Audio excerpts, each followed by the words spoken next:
Вітанне ўсім слухачам і гледачам Еўрарадыё. Сёння мы працягваем дэбаты. Палітычнае жыццё Беларусі віруе па-за межамі краіны. Неўзабаве тут пачнецца кампанія па выбарах у каардынацыйную раду. А якія ж выбары? Ды без дэбатаў. Удзельнікі нашай праграмы спрачаюцца на тэмы, важныя для беларускага грамадства. Дэбаты адбываюцца па строгіх правілах. У кожнага ёсць час выказацца, раскрытыкаваць суперніка і адказаць на пытанні. Хто выглядае больш пераканаўча, вырашаеце вы, галасуючы у чаце трансляцыі. Гэтае галасаванне вельмі хутка пачнецца.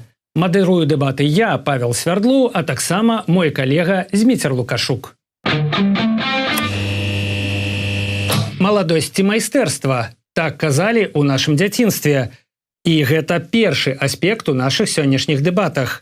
Сёння паміж сабой будуць спрачацца Анатоль Фёдараў, які пачаў займацца палітыкай яшчэ ў савецкія часы, і удзельніца фракцыі «Моладзевы наступ» у каардынацыйнай радзе другога склікання Лізавета Пракопчык. Прывітанне, Анатоль і Лізавета.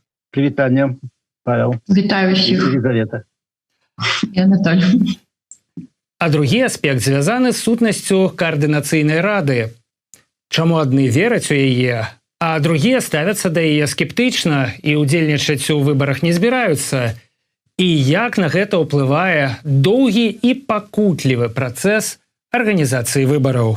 Лізавета Пракопчык, генеральная сакратарка Беларускага нацыянальнага моладзевага савета «Рада». У 2019 годзе далучылася да моладзевага блока, але не змагла балатавацца ў беларускі парламент, бо выбары былі пасунутыя на дату, калі ёй яшчэ не споўніўся 21 год. За страйк адлічаная з 4-го курса Мінскага лінгвістычнага універсітэта.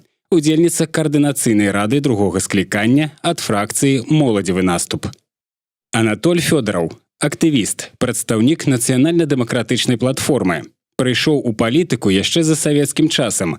Быў сябрам Беларускага народнага фронта. Удзельнічаў у вулічных акцыях з сярэдзіны 90-х. Актыўна падтрымліваў пратэсты 2020 года. Сёння выступае за ультыматум з боку Еўрасаюза, спынення гандлю з Расіяй і Беларуссю да вызвалення палітвязняў. Для пачатку некалькі разагрэвачных пытанняў. Папрашу суразмоўцаў адказваць каротка, бо для разгорнутага выказвання ў нас будуць уласна дэбаты. Найперш, ці вы абодва лічыце выбары ў каардынацыйную раду патрэбнымі? Бо даводзіцца чуць галасы, што праводзіць іх нельга і немагчыма, і беларусам унутры краіны ўдзельнічаць небяспечна. Што скажаце? Пачнем з Анатоля. Бачу, што ён гатовы адказваць. Павінен быць сфарміраваны новы інстытут, які будзе мець не толькі прадстаўнічыя функцыі, а іншыя функцыі, заканадаўчыя, установчыя, кантрольныя функцыі, то есть той, які здольны будзе ўвесці правовое поле і стварыць увесці правовое поле іншыя ўладныя інстытуты. Добра, Лізавета. Не, я лічыла раней, зараз лічу, што выбары ў каардынацыйную раду альбо любыя іншыя органы палітычныя, альбо любыя іншыя палітычныя органы у замежжы не патрэбныя. Гэта немагчыма правесці без усялякіх умешальніцтваў з боку КДБ альбо іншых спецслужбаў і без удзелу большасці беларусаў і беларусак, які знаходзяцца ў Беларусі. Зразумела, дзякуй. Давайте такое правакацыйнае пытанне крыху. Ці лічыце вы адно-аднога ідэалагічнымі супернікамі? Вось гледзячы і ведаючы тое-сёе адно пра аднога. Лізавета, давайте вы цяпер будзеце першая. Но я не думаю, што вось супернікам я лічу Анатоля, але наколькі я разумею ягоны палітычны бэкграунд, у нас ёсць пэўныя ідэалагічныя разыходжанні, напрыклад, у нейкіх нацыянальных пытаннях. Гэта ўсё, што я ведаю, што Анатоль з партыі БНФ. Вось, таму так, я думаю, што у нас ёсць пэўныя разыходжанні, але я не думаю, што мы вось прям ворагі ці нешта такое. Ну, незабаве даведаемся больш. Анатоль. Ну, я прытрымлюсь да патрыятычных поглядаў. Калісьці адкрыта палітычная дзейнасць у нас сапраўды пачыналася з фронта. Але пытанне было пра тое, ці вы лічыце Лізу сваёй ідэалагічнай суперніцай. Ну, калі я не ведаю палітычных поглядаў Елизаветы. Калі она прытрымліваецца ліберальных поглядаў, то не ў пэўнай ступені мы можам быць апанентамі. Так. Добра, я думаю, што ўзнікла неабходнасць пазнаёміцца вам адно з адным і заадно пазнаёміцца з вами нашим гледачам, таму папрашу, Елизавета, распавядзіце, якую палітычную сілу вы прадстаўляеце. Зараз я прадстаўляю фракцыю Координацыйнай рады «Моладзевы наступ». Таксама я з'яўляюся актывісткай арганізацыі «Моладзевы блок» і генеральнай сакратаркай Беларускай нацыянальнага моладзевага савета «Рада». Анатоль, тое ж пытанне да вас. Распавядзіце ў двух словах пра сваю палітычную кар'еру і хто вашы палітычныя саюзнікі сёння. Я прайшоў у сваёй палітычнай дзейнасці увесь шлях ад звычайнага актывіста да сябра Координацыйнай рады дэмакратычных сіл пачатку 2000-х гадоў, удзельнічаў у стратэгічным планаванні. Я пачынаў сваю палітычную дзейнасць яшчэ да савецкіх часы, яшчэ ў 70-е гады. Для мяне нічога новага ў палітыцы няма. Я палітыцы не муся сябе свердзіць, знайсці некую сваю палітычную нішу. Для мяне ёсць толькі нацыянальная задача. Дзякуй вялікі. А цяпер будзем пачынаць. І для пачатку правядзем лёсаванне.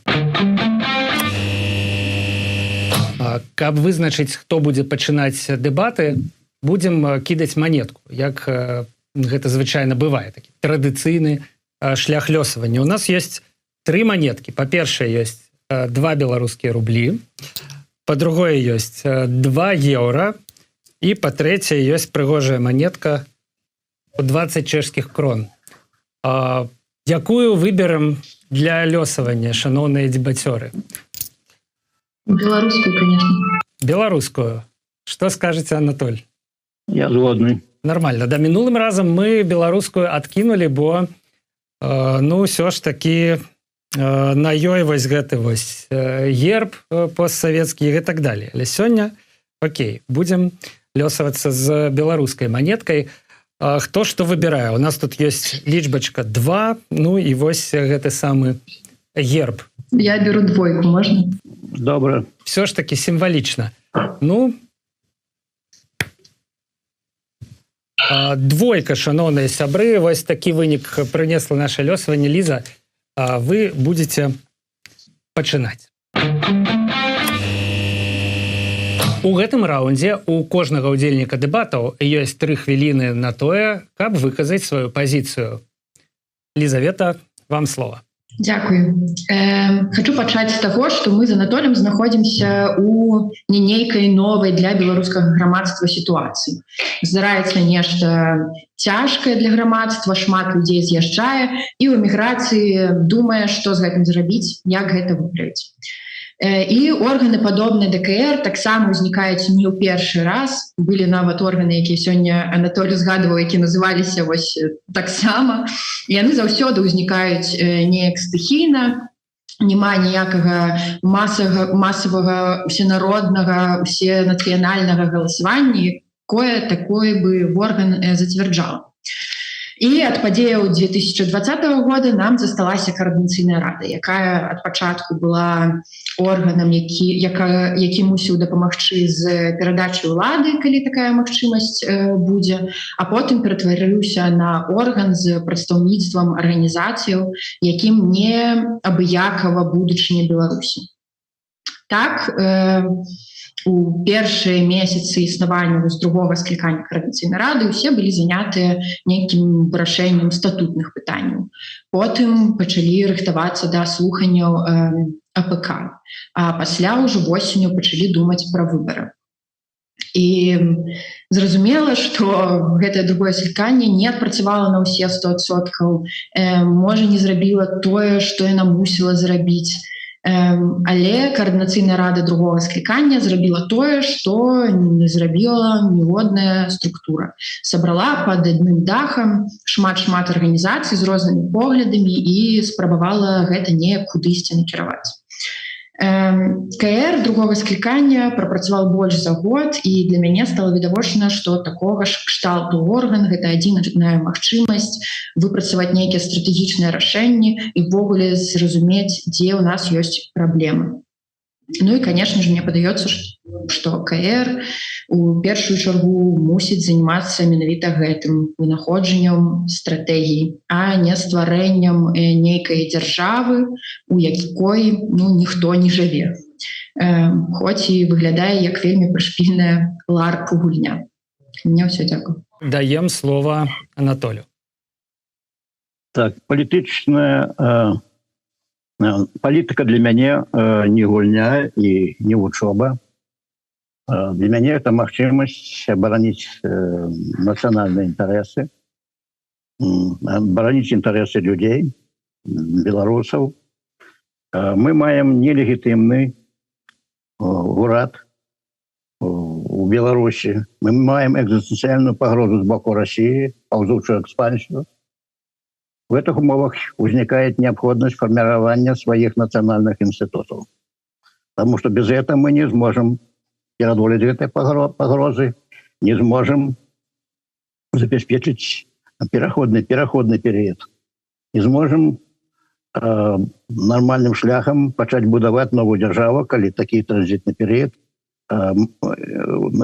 возникнет.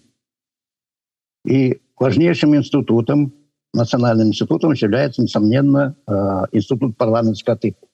Потому что институт парламентского типа – это не только представничий институт, это и законодавчая функция, это и установчая функция, то есть формирование инших институтов белорусской влады, это контрольная функция, финансово-бюджетная и так далее. Без этой функции сформировать нормальные национальные институты немагчыма. Ті інституты, які на сьогоднішній день ёсць, яны ўзніклі стыхійна, это квазівладныя структуры, і яны не вырашаюць нацыянальную задачу і не здольны вырашыць гэтыя нацыянальныя задачы, паколькі яны фарміраваліся ненармальным шляхам. Паколькі яны дзейнічаюць не ў правовым поле, то іх дзейнасць набывае і деструктыўныя формы, што мы бачым па шматлікім скандалам, тым праблемам, якія ўзнікаюць. Таму национально-демократичная платформа, якую я представляю, у межах громадского комитета, який був створений по ініціативі Координаційної ради, поставила это питання. И не только поставила это питання, а й пропонувала відповідні документи, які необхідно було прийняти, які тичаться і назви такого інституту, і його функцію і повномоцтв. Вони були підтримані на уровні громадського комітету. Але рішення громадського комітету були заблоковані з боку інших структур. Мається на увазі ті стихійні структури, про які я вже сказав, це Офіс Цехановський і Об'єднаний переходний кабінет. Але так само і з боку більшості Координаційної ради.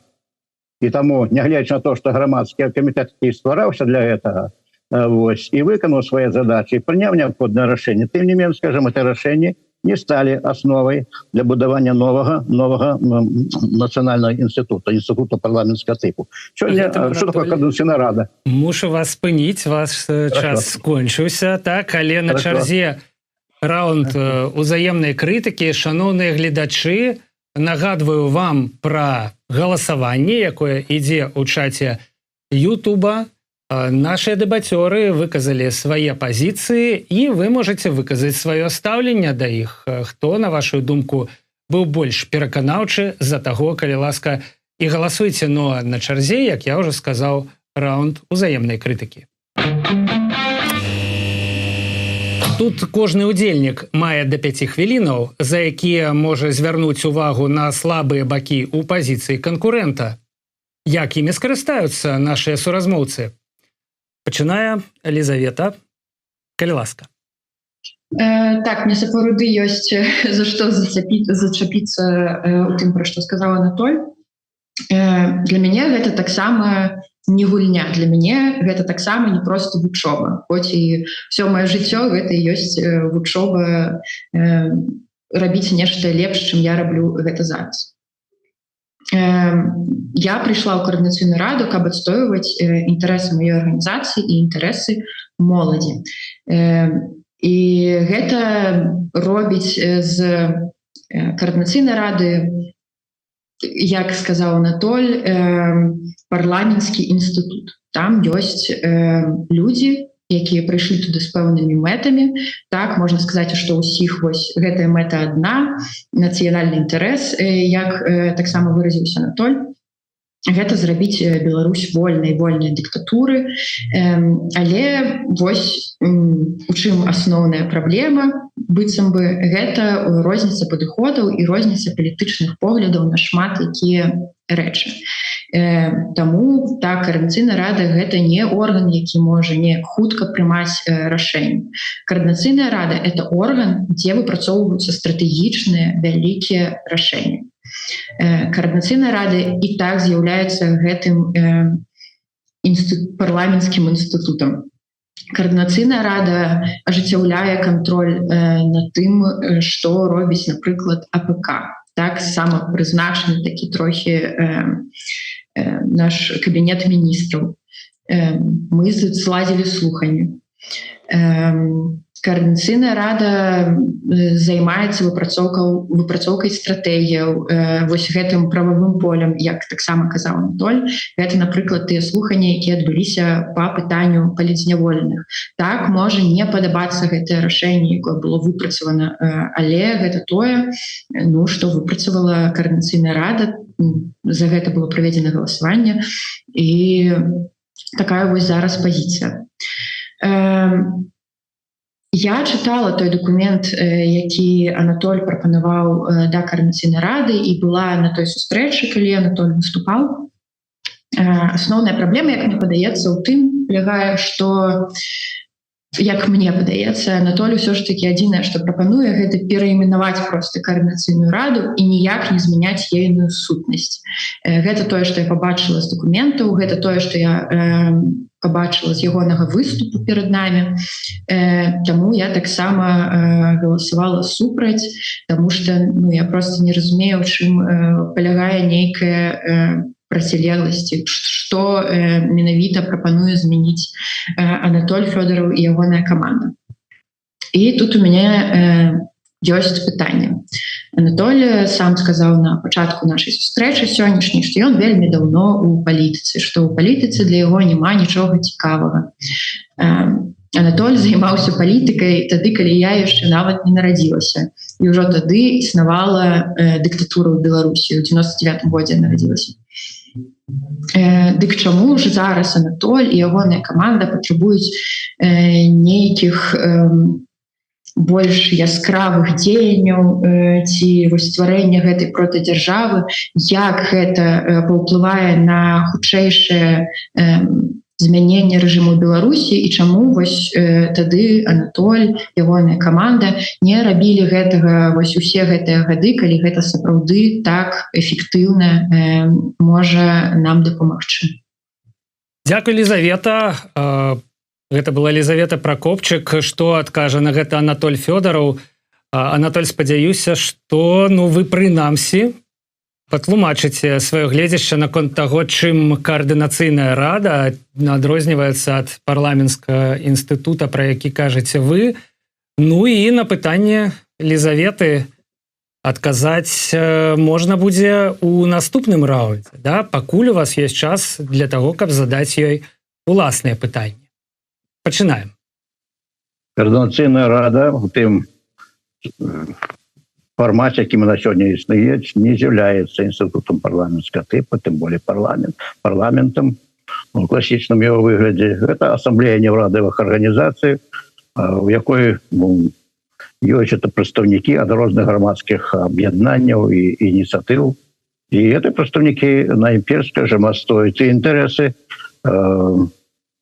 над якімі працуюць ці іншыя аб'яднанні і адпаведныя ініцыятывы. Ніякіх нацыянальных задачаў тут няма. Таму то, што гаварыла Лізавета, ён цалкам адпавядае менавіта гэтаму. То есть працы гэтых ініцыятыў і аб'яднанняў. Што тычыцца інстытуту, да, але ж той інстытут координацыйная рада вот нават у гэтых сваім фармаце, як яна існуе, именно в такім фармаце і патрэбна сённяшнім квазіўладным структурам, то есть ручная, свая, лёгка маніпулюемы орган, який можна выкарыстоўваць для тых ці іншых сваіх патрэбаў, для лімітызацыі пэўных дзеянняў. Але гэтыя функцыі абсалютна не характэрны для асамблеі неўрадавых арганізацый. Таму гэта ўжо ёсць, это пэўны ступень, это палітычнае жульніцтва. Мы альбо фарміруем ассамблею неўрадавых арганізацый, яна ўжо фактычна ёсць, яна ўжо існуе. Альбо мы фарміруем інстытут парламенцкага тыпу, а фарміраваць гібрид немагчыма. То есть альбо гэта ассамблея неўрадавых арганізацый, альбо это інстытут парламенцкага тыпу.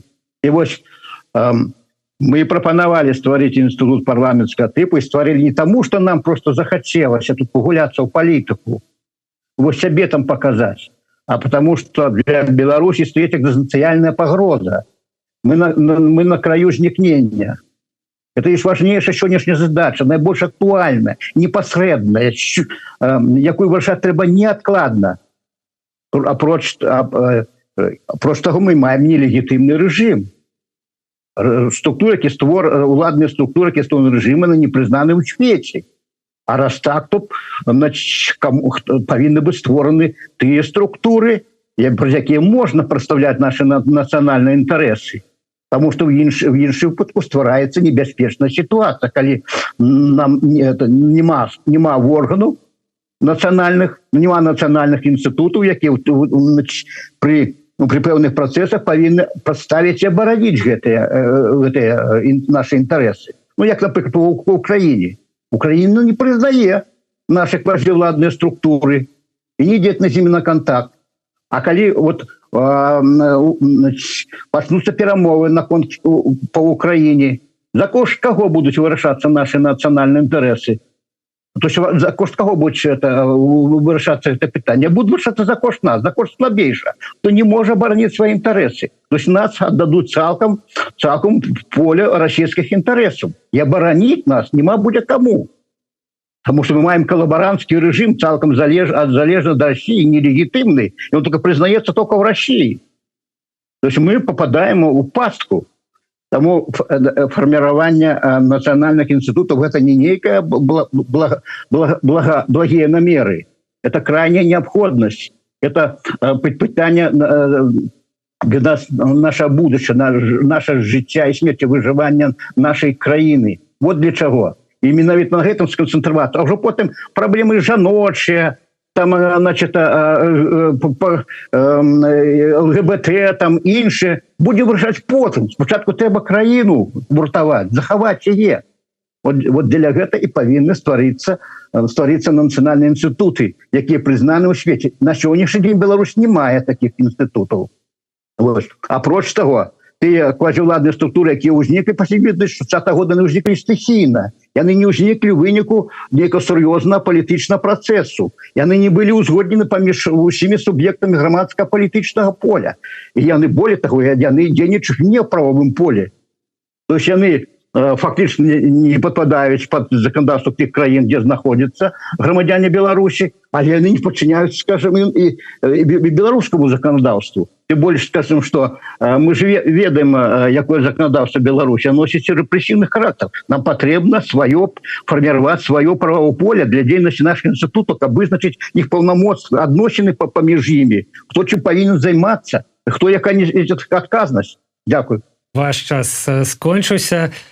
Я асабіста з адказу Анатолія зразумеў шмат, але зразумеў таксама, што ён праігнараваў пытанне Елізаветы наконт таго, чаму менавіта цяпер палітыкі з такім стажам, як у Анатолія, вырашылі займацца фарміраваннем інстытутаў парламенцкага тыпу, чаму раней яны гэтага не спрабавалі зрабіць. Магчыма, адказ на гэтае пытанне мы атрымаем пазней у раўндзе, які называецца спрэчка. Спрэчка – гэта рэакцыя на крытыку. У Анатолія Фёдорова і Елізаветы Пракопчык ёсць да 3 хвілінаў, каб адказаць на заўвагі адно да аднаго. І тут я ўсё ж таки прапаную нам крыху памяняць правілы, таму што найперш таму што ад Анатолія я не пачуў выразных пытанняў у бок Лізаветы. Я не пачуў, дык уласна, на што ж ёй трэба адказваць. Наадварот, яго выступ у мінулым раўндзе быў падобны да адказу на тое, пра што казала Лізавета. Таму, Анатоль, давайце вы гэты раунд пачнеце і паспрабуйце сфармуляваць пытанні, прэтэнзіі, да, крытычныя заўвагі да пазіцыі Лізаветы Пракопчык, да пазіцыі вашай канкурэнткі. Ну і, канешне ж, гэта 3 хвіліны таксама можна скарыстаць для адказу на тое пытанне, якое агучыла яна, але якое засталося без адказу. Вы гатовыя? Так. Тады пачынаем. Ну, паколькі Лізавета задаюць мне пытанне, чаму мы это не зрабілі раней, то я хочу задаць пытанне, а калі собираецца Лізавета і моладзь гэтым пытаннем заняцца. Тады, калі і ў іх ужо час пойдзе на завяршэнне жыцця і палітычнай іх дзейнасці. Калі ўжо краіны не будзе, калі, скажем, это людзі пагінуць у турмах, ці прыйдуць з скалечаным здароўем адтуль, тады пачнем займацца. А зараз пакуль будзем займацца праблемамі ЛГБТ, умоўна гавару, умоўна, і іншымі такімі праблемамі, якія, можа быць, і важныя, но на сённяшні дзень яны павінны стаяць на другім плане, а может быть на трэцім. Краіну ўратуем, вернемся в краіну, і тады будем у нармальных умовах, у правых умовах, у умовах сваёй вольнай дзяржавы вырашаць гэтыя пытанні. Якім мы пытаннем можем вырашыць это ў замежжы. У замежжы вырашаюцца нашы пытанні гэтымі краінамі, дзе мы знаходзімся найперш. А мы будем вырашаць іх у сваёй краіне і павінны вырашаць сваёй краіне. Таму патрэбна, таму вось і пытанне, значит, калі собираецца наша моладзь вырашаць гэтыя пытанні. Ну, Лізавета, пытанне прагучала, і цяпер ёсць у вас час дзеля адказу на яго. Калі вы збіраецеся займацца ратаваннем краіны, і вось каардынацыйная рада другога склікання, яна у маім уяўленні існавала ў тым ліку і для гэтага, але, відавочна, не ва ўяўленні спадара Анатолія Фёдорова. Што вы можаце на гэта адказаць? Вашыя 3 хвіліны пайшлі. Мне не вельмі прыемна, што Анатолий не правёў нейкага рэсёрча наконт маёй фігуры, і я папрасіла, канешне, трошкі больш з павагай ставіцца да мяне і іншых маладых людзей. Персанальна я ніколі не займалася ні пытаннямі ЛГБТ, ні пытаннямі гендернай квоты. Я нават была супраць гендерных квотаў на выбарах у каардынацыйную раду. Я лічу сабе лібертарыянкай і увогуле хацела бы, каб дзяржава ў пэўным сэнсе не існавала. Таму мне ўвогуле не вельмі зразумелыя тыя накіды, якія зараз агучыў Анатоль. Я лічу таксама, што ёсць адзін нацыянальны інтарэс, калі мы можам размаўляць такімі калектывісцкімі тэрмінамі. І гэты інтарэс – гэта свабодная Беларусь. Свабодная Беларусь пад сабой разумее роўныя магчымасці удзелу ўсіх грамадзян у жыцці грамадства, у эканоміцы краіны і пэўную абарону іхніх правоў. У тым ліку я лічу, што роўныя правы мусяць быць сёння, тут і зараз для прадстаўнікоў ЛГБТК плюс супольнасці, для жанчын, для моладзі і для ўсіх увогуле. Калі вы хочаце нечым займацца, калі ласка, займайцеся. І гэта нас якраз прыводзіць да вырашэння гэтага пытання, пра якое казаў Анатоль. Мы будем жыць у свабоднай дзяржаве толькі тады, калі мы ўсе будем свабодныя. Толькі тады, калі мы ўсе зможам вярнуцца ў Беларусь. І гэтае пытанне ніяк не вырашаецца стварэннем новых структураў з новымі назвамі, стварэннем той ці іншай каардынацыйнай рады. Гэта пытанне працы шматлікіх людзей, якія працуюць адначасова над вырашэннем шмат якіх пытанняў, і больш гэтага ніяк нельга дасягнуць ніякімі дэбатамі ў тым ліку. Беларусь заўсёды была на мяжы знікнення. Пра гэта кажа і Лукашенко, пра гэта кажуць і вось прадстаўнікі больш кансерватыўнай плыні нашай беларускай апазіцыі. Адначасова пра гэта яшчэ вось прадстаўнікі кансерватыўнай апазіцыі любяць гаварыць пра тое, што Беларусь нібыта пад гібриднай акупацыяй Расіі. І тут жа вось звяртаючыся да словаў Анатоля, які сказаў, што мы будзем у пазіцыі слабых, дык мы будзем у пазіцыі слабых, калі мы будзем паўсюль казаць, што ад нас увогуле нічога не залежыць, што ад Беларусі увогуле нічога не залежыць, ад беларусаў нічога увогуле не залежыць, і все, што адбываецца ў Беларусі, гэта пытанне Расіі. Не, гэта пытанне ўсіх нас, і моладзь над гэтым працуе. Дзякуй, Лізавета, амаль дакладна вы ўклаліся ў 3 хвіліны, і ад спрэчак мы пераходзім да раунду высноваў. Гэта апошняя частка дэбатаў. Супернікі маюць па 3 хвіліны на тое, каб патлумачыць, чаму той, а не іншы бок перамог. А вам, шаноўныя гледачы, я нагадваю пра галасаванне ў чаце гэтай трансляцыі. Менавіта вы вырашаеце, чыя пазіцыя была абгрунтаваная больш моцна. У мінулым раундзе пачынаў Анатоль, таму цяпер даем слова Лізавеце. Лізавета, 3 хвіліны. Калі ласка, пачынайце. Так, дзякую. Вельмі цікава было паразмаўляць з Анатолем. Я шмат чула ўжо гэтых тэзісаў таксама вось на эфіры Еўрарадыо. Я у пэўным сэнсе згодная з Анатолем, насамрэч я згодная з тым, што Координацыйная рада попадае ў пастку залежнасці ад ОСЦ, ад АПК, адна, таму што хутчэй за ўсё яны перамогуць у выбарах такой вялікай групай. Таму я менавіта і была супраць выбараў. Вось. Але я не схільная верыць у нейкія канспіратыўныя тэорыі наконт фінансавага махлярства гэтымі структурамі ці нешта такое. Я просто лічу, што так яны ў сваіх нейкіх палітычных мэтах выкарыстаюць Координацыйную раду, каб зацвердзіць тыя стратэгіі, якімі яны на гэты момант карыстаюцца. Таму што мы можам зараз бачыць, што тая Координацыйная рада другога склікання, якая зараз існуе, яна ў пэўным сэнсе апазіцыйна офісу і ОПК. Я не раз сама прымала удзел у бойках на сустрэчах. Я бачыла гэта поўнае непрыняцце пазіцыі Координацыйнай рады, поўнае неразуменне з боку АПК і ОСЦ, што мы нейкая неманалітная структура, што нам патрэбны пэўны час, каб прыняць нейкія рашэнні, каб дамовіцца адно з адным. І, конечно, я думаю, што вось гэтыя выбары і пераможцы ў гэтых выбарах хутчэй за ўсё не пойдуць на карысць Координацыйнай радзе і, магчыма, нават усяму дэмакратычнаму руху, але дзейство такое прышпільнае, будзем назіраць. Я таксама буду удзельнічаць у гэтых выбарах, хоць і хутчэй за ўсё не ў першых месцах спіса, але я вельмі хачу, каб моладзевы наступ як фракцыя працягвалі існаваць, таму што калі КР быў апазіцыйны ОСЦ і АПК, то моладзевы наступ заўсёды быў апазіцыйны ўсёй Координацыйнай радзе, што мне падаецца рухала дыскусію наперад.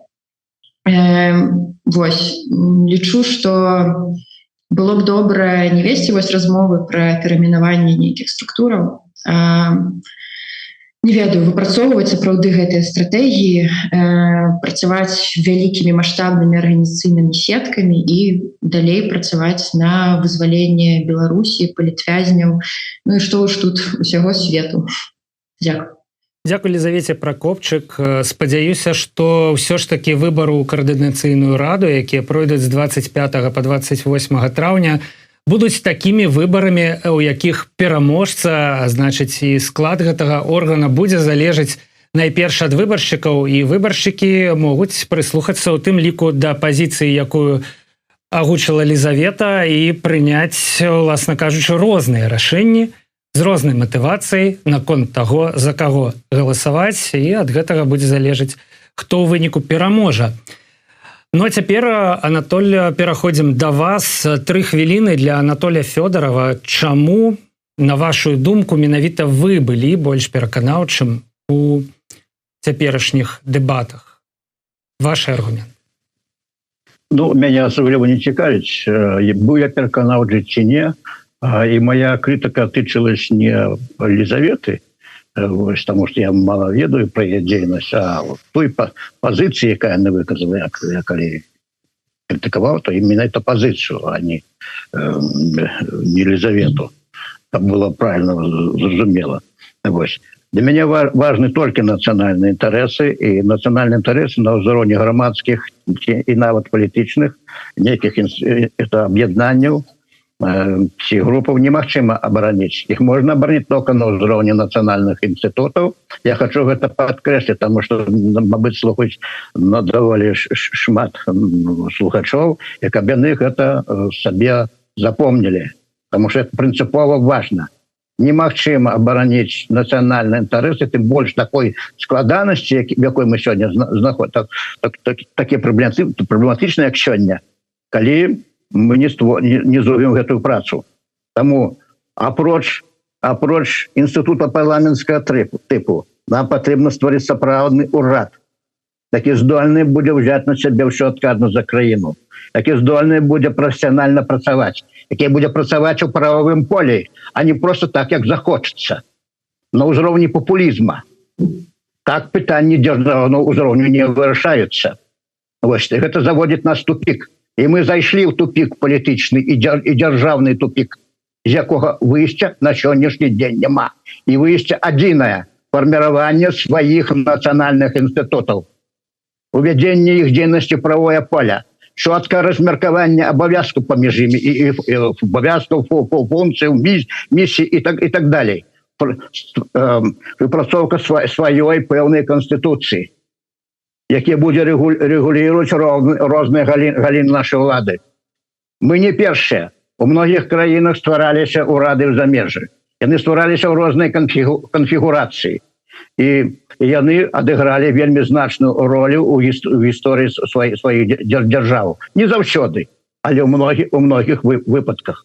І ў нас няма іншых шляху, як ісці гэтым шляхам. Чаму гэта было не зроблена да гэтага часу, было пытанне да мяне.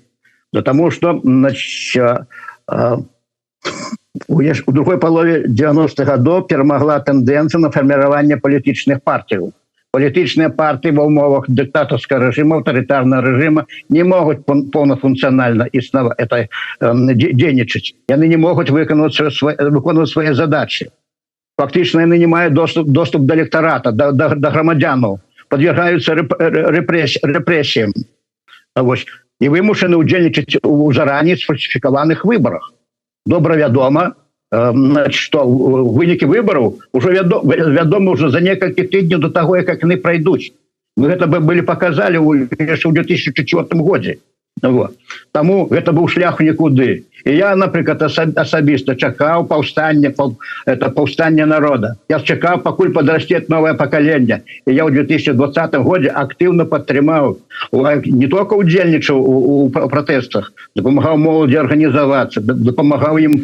Анатолий, на жаль, мушу перапыняць вас, таму што ўжо на паўхвіліны больш нават заняла ваша прамова. Але мне здаецца, што, ў прынцыпе, агульны сэнс зразумелы.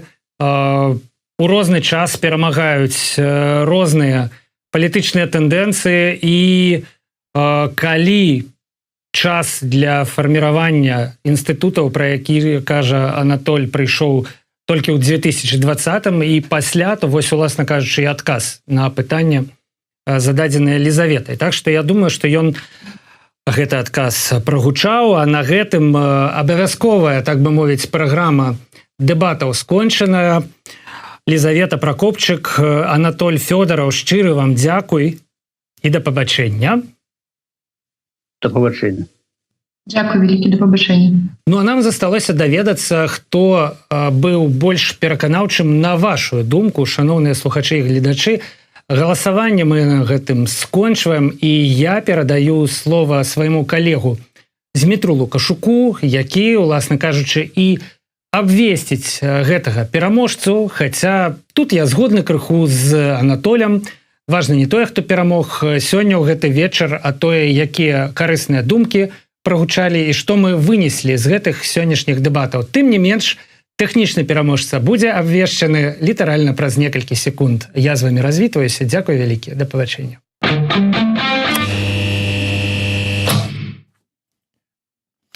Вітаю. Ну і зараз у нас другая абавязковая частка гэтых дэбатаў. Ну, таму што сказаць, што гэта вот зараз не абавязковая частка, ну, неяк непрыемна гучыць. Таму абавязковая частка дэбатаў – гэта подвядзенне вынікаў, ну і аналіз таго, хто быў больш пераканаўчы на погляд нашага запрошанага эксперта. А наш запрошаны эксперт па традыцыі гэта медыаэксперт, старшы аналітык медыа IQ Паўлюк Быкоўскі. Прывітанне, Паўлюк. Вітаю вас. Ну што ж, я папрашу вывесці канчатковыя лічбы нашага галасавання. Такім чынам, вы бачыце, Елізавета Пракопчык, фракцыя моладзевы наступ, атрымала 67% галасоў, і Анатоль Фёдораў, прадстаўнік нацыянальна-дэмакратычнай платформы, 33% галасоў.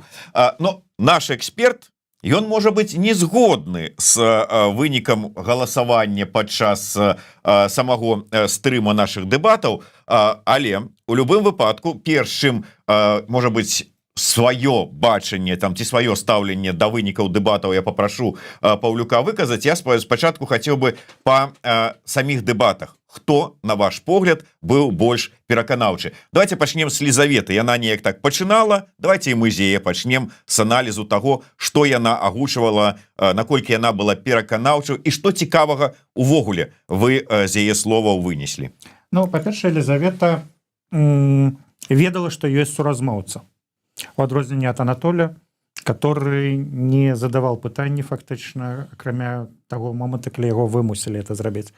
Елізавета рэагавала на пытанні, задавала пытанні, яна выказвала сваю пазіцыю, і яна вельмі добра упакавала тэзу Анатоля наконт прапановаў ягонай фракцыі ці палітычнай сілы ў Коардынацыйнай радзе.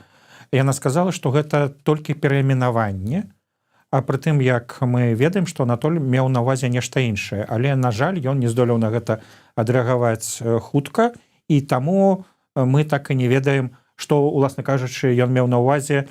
Гэта адна з прыкметаў таго, што аратар Елізавета была больш такой паспяховы, бо мы ведалі, што яна хацела сказаць, яна паставіла апанента ў больш складанае становішча, ну, а што яна сама сказала, яна патлумачыла, хто яна, чым яна займаецца, каго прадстаўляе, ну і ў прынцыпе выкарыстала эфір для таго, каб пашырыць сваю пазіцыю. Добра, калі казаць пра апанента Елізаветы, спадар Фёдораў, што ў яго тэзах, ну апроч таго, што вот ён, можа быць, не ставіў пытанне, не вельмі добра рэагаваў, але што цікавага сказаў? Ну, па-першае, ён пры падвядзенні вынікаў сказаў, што яго не цікавіла, ці быў ён пераканаўчым. Хаця, ну, па ідэі, гэта адна з праблемаў камунікацыі. Калі мы камунікуем, то мы зашыфроўваем сігнал, адпраўляем сігнал, ён зашыфрованы, а потым нехта яго мусіць расшыфраваць. І што ў нас атрымліваецца? Ён адпраўляе сігнал, а не факт, што мы яго атрымаем. Анатоль вельмі падрабязна выклаў ідэю таго, што патрэбна існаванне інстытута парламенцкага тыпу, які бы стварыў прававое поле, у якім бы дзейнічалі, ну, ці міграцыйныя, ці інстытуты ў выгнанні. І што сённяшнія інстытуты былі створаны стыхійна, і таму яны не такія. Але пры гэтым не зразумела, чым, уласна кажучы, адрозніваецца тое, што ёсць, ужо то, што стыхійна склалася, ад таго, што ён прапануе зрабіць. Бо для гэтага нам трэба выйсці за дужкі і прачытаць той дакумент, на які ён спасылаецца. Мы, натуральна, падчас дэбатаў гэтага не маглі зрабіць, і, адпаведна, мы застаемся, напэўна, не да канца перакананымі. Але мы бачым, што ёсць траціна аўдыторыі, якая палічыла, што словы Анатоля о том, што трэба спачатку бараніць радзіму, а потым вырашаць іншыя пытанні, былі для іх пераканаўчымі. Таму можна сказаць, што былі частка аргументацыі, якую ён выкарыстаў, яна была прыймальна для аўдыторыі. Але з другого боку, Елізавета на гэта рэагавала словамі пра тое, што не трэба падзяляць правы або ёсць, або іх няма. Яна падрабязна расказала, чаму трэба, каб ва ўсіх былі аднолькавыя магчымасці для таго, каб праяўляць сябе. І тут атрымліваецца, што ўсё ж такі Анатоль трошкі саступае. Я б хацеў просто ваше яшчэ меркаванне, тому что гэта была і мэта дэбатаў у тым ліку, каб патлумачыць людзям, патрэбная гэта ўвогуле структура каардынацыйная рада ці не. Сябра каардынацыйнай рады Пракопчык, ну, нібыта мусіла даводзіць яе неабходнасць этой структуры. Фёдораў, наадварот, ну, нібыта першапачаткова быў за тое, што ну, яна не вельмі патрэбная. Па выніку дэбатаў, у вас якое меркаванне склалася наконт гэтай структуры? Вас пераканалі у чым-небудзь, у якой-небудзь пазіцыі суразмоўцы? Ну, глядзіце, Ліза казала пра тое, што робіць Коордынацыйная рада, і там была важная прадстаўнічая і кантрольная функцыя. Анатоль патлумачыў, што насамрэч гэта была прадстаўнічая функцыя не нацыянальнага ўзроўню, а асамблея ўрадавых арганізацый фактычна. І гэта розныя функцыі. Яны вот якраз у гэтым моманце мусілі зачапіцца языкамі і паспрачацца паміж сабой, але гэтага не адбылося. Таму застаецца незразумелым, якім чынам, на думку Анатоля, мусіць фармавацца інстытут парламенцкага тыпу, які мусіць існаваць замест Коордынацыйнай рады. А з пункту гледжання Лізы, якая з'яўляецца лібертарыянцам і кажа, што можа быць і дзяржавы, каб не было б таксама добра, і адначасова трэба, каб была вольная Беларусь, то тут таксама ёсць магчымасць усунуць у гэтую выказванне свае кепскія пытанні і папрасіць ее расказаць сваю пазіцыю. І мне падаецца, што ваш вядучы Павел Свердлоў часам не стрымліваўся і перадаваў пытанні, і нават адказваў на пытанні, што пашырыла магчымасці таго, што я ведаю пра дэбаты. Вось, дарэчы, калі мы кажам, і мінулы раз мы звярталі ўвагу з вами на тое, што ну, не атрымліваецца неяк вельмі добра вот гэта, каб адзін аднаму давалі пытанні, спрэчкі нейкія ладзіліся, адказы і гэтак далей. Гэта, можа быць, пабудова неправільная, можа быць, структуры дэбатаў ці неўменне наших дэбютантаў? Ну, я думаю, што тут хутчэй недахоп практыкі менавіта дэбютантаў, бо удзельнікаў дэбатаў. У чым праблема? Даволі часта нам даводзіцца выступаць перад аўдыторыяй, якая падзяляе нашы меркаванні. Тады мы ведаем, што сказаць. Бывае так, што мы мусім, закусіўшы ўдзела, выступіць перад тымі, хто мае іншае меркаванне, але мы агучылі сваю пазіцыю. Але нам не так важна, ці пераканалі іх. Мы зрабілі сімвалічны акт. Але дэбаты даюць магчымасць зблізіць пазіцыі, знайсці кампраміс, пабудаваць нешта разам. Вось гэтага пакуль што не атрымліваецца. Ну і на завяршэнне. Шла тэма пра тое, што ну, как бы схіліць людзей альбо удзельнічаць у галасаванні, альбо не удзельнічаць. Вас на які бок схілілі? І ці ўвогуле как бы прогучала гэта тэза? Я, шчыра кажучы, не пачуў, каб мяне заклікаў хто-нибудь, акрамя Свердлова, што трэба удзельнічаць у галасаванні. А ён, здаецца, не балатуецца. Можна сказаць такім чынам, што Свердлоў, ну, каб ратаваць сам тэзе, што это дэбаты, сам падключыўся да дэбатавання і ну, даваў жывасці. Ну, ён трошки дапамог гэтаму быць дэбатамі, акрамя таго, ён прагітаваў тое, што трэба звярнуць увагу на эту кампанію. Тое, што, ў прынцыпе, мусілі зрабіць удзельнікі дэбатаў. Так. Добра, на завяршэнне ўсё ж такі, вось ваш голас. Вы не прагаласавалі, не было калі. Але вот ёсць магчымасць, і вот каму б вы аддалі голас свой? Ну, мне не до конца зразумела, за што рэальна выступае Ліза, бо тут было вельмі мала магчымасцю ёй выказацца. Але мы ведаем, што такое лібертарыянства.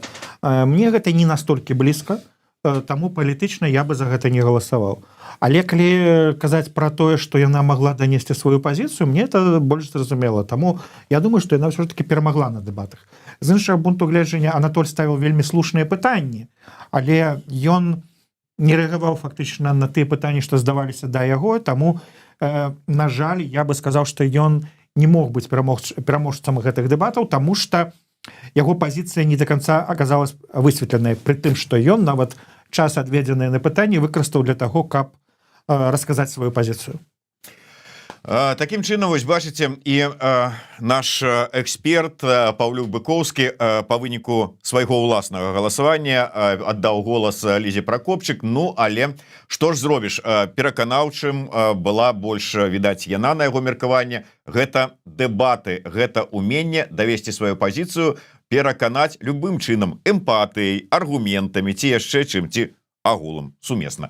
Дзякуй вялікі. Ну што ж, а Еўрарадыё будзе працягваць нашыя дэбаты на абсалютна розныя тэмы, не толькі выбары ў каардынацыйную раду, таму сачыце за нашымі анонсамі. Я дзякую нашаму эксперту, медыаэксперту і старшаму аналітыку медыа IQ. Спадзяюся на далейшую супрацу.